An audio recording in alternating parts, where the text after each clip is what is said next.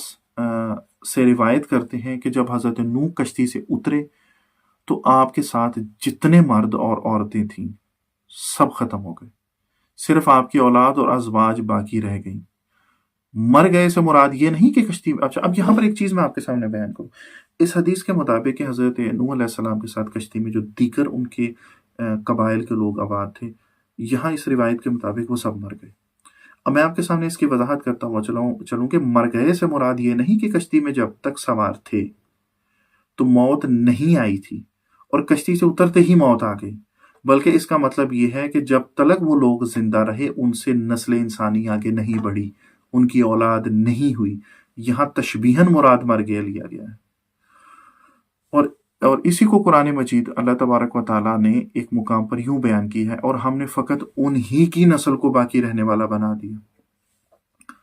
اس آیہ کریمہ سے معلوم ہوا کہ طوفان نوح کے بعد اولاد حضرت آدم علیہ السلام نسل حضرت نوح علیہ السلام سے آگے بڑھی، اور اسی وجہ سے حضرت نوح علیہ السلام کو بنی نوح انسان کا آدم ثانی یا ابو البشر ثانی کہا جاتا ہے۔ پھر حضرت نوح علیہ السلام کے اولاد کے ذریعے بنی نوع انسان میں اضافہ اور توالد و تناسل کا سلسلہ جاری ہوا، جو مختلف زمانوں میں دنیا کے مختلف علاقوں کو بحکم حضرت نوح اپنا مسکن بناتے ہوئے پھیلتے چلے گئے، اور ان کے مابین قوموں اور قبیلوں کی تقسیم در تقسیم شروع ہوئی۔ اسی طرح چند ایسے لوگ جن کا تعلق حضرت سام بن نوح علیہ السلام کی اولاد سے تھا، وہ لوگ خطہ عرب میں بھی داخل ہوئے اور اس بے آب و گیا خطے کو دوبارہ آباد کرنا شروع کیا، اور یہی وہ تاریخی حقیقت ہے جس کی طرف قرآن رہنمائی کرتا ہے، اور اس ذیل میں واقعہ عیسائی مستشرقین کا اعتراض بما ان کے دلائل کے فاسد قرار دیتا ہے۔ اب کے سامنے عرب اقوام کا جو میں دوسرا دور بیان کرنے چلا ہوں، حضرت نوح علیہ السلام سے پہلے تمام روئے زمین پر موجود انسان ختم ہو چکے۔ اب اس دوسرے دور میں اہل عرب کی تمام نسلیں حضرت نوح علیہ السلام کے 4 بیٹوں میں سے ایک بیٹے حضرت سام بن نوح کی شاخ سے تعلق رکھتی ہیں، جس کے بارے میں علماء تاریخ و انساب کا اتفاق ہے۔ اس سے یہ معلوم ہوا کہ حضرت نوح علیہ السلام کے دوسرے بیٹوں سے عرب کا پدری تعلق نہیں ہے، گو کہ ان کی اولاد پھلی پھولی، مگر ان کا تعلق عرب کے خطے سے نہ تھا۔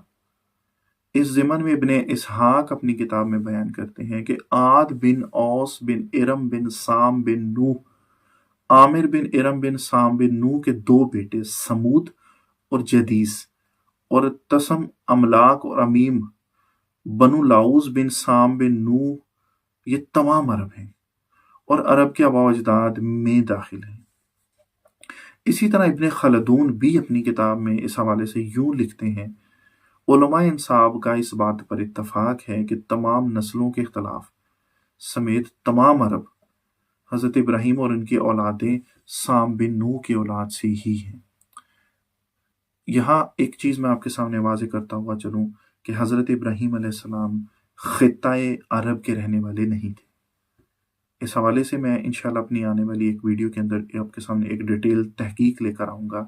کہ حضرت ابراہیم علیہ السلام مائگریٹ کر کے سرزمین عرب پر آئے تھے، یہ گو کہ عراق کے رہنے والے تھے۔ یہ ابھی فی الحال میرا یہ موضوع نہیں ہے، انشاءاللہ العزیز میں اس موضوع پہ بھی گفتگو کروں گا۔ اب اپنے موضوع کی طرف میں آتا ہوں کہ ترک، چین، سبالکا اور یاجوج و ماجوج یہ سب حضرت یافس بن نوح علیہ السلام کی اولاد ہیں، جبکہ سوڈان، ہند، سندھ اور قبط جناب حام بن نوح علیہ السلام کی اولاد ہیں، اور اس بات پر بھی علماء تاریخ کا اتفاق ہے۔ چنانچہ ما سوائے عرب دنیا کی تمام اقوام کا نسبی تعلق حضرت نوح علیہ السلام کے 2 بیٹوں جناب حام و یافس سے ہے، جبکہ اقوام عرب کا نسب حضرت نوح علیہ السلام کے بیٹے کے فرزند حضرت سام سے ملتا ہے۔ اب یہاں ایک الگ ویڈیو ہمیں چاہیے حضرت سام علیہ السلام کی ویڈیو کی نسل کے اوپر ڈیٹیل سے بنانے کے لیے کہ حضرت سام کے کس بیٹے سے عرب کی کون سی شاخت بنی اور کس بیٹے سے کون سی نسل چلی۔ یہاں اب وہ اس اتنی دقیق تحقیق کی طرف جانا ہمارا مقصد نہیں۔ انشاءاللہ عربوں کے اوپر ایک اور سیریز کا جب میں آغاز کروں گا تو اس میں پھر میں اس چیز کی طرف روشنی ڈالوں گا۔ ابھی میرا مقصد صرف یہ تھا کہ عرب کے اندر جو عرب کے رہنے والے لوگ تھے وہ جناب حضرت سام بن نوح علیہ السلام کی اولاد ہیں۔